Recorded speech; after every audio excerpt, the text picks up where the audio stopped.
Hello, my name is Mark Bayer. I'm a mediator, family law attorney, and collaborative law practitioner. I was recently involved in a discussion on Facebook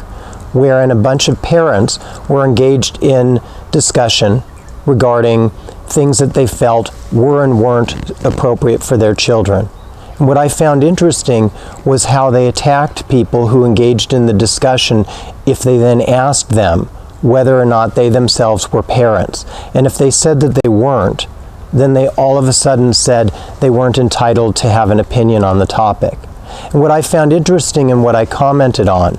was what I've noticed over the years, which is just how many of these parents who believe that they're doing what's in the best interest of their children and think they're doing good parenting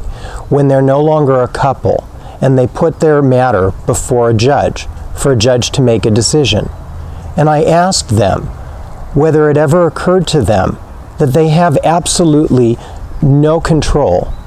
essentially, over who the judge is that's going to be making the decision on their case, and that a judge is essentially nothing more than a former lawyer who was elevated through election or appointment to a judgeship. And there's nothing with regard to that elevation or election that has anything to do with whether that person is a parent, and if so,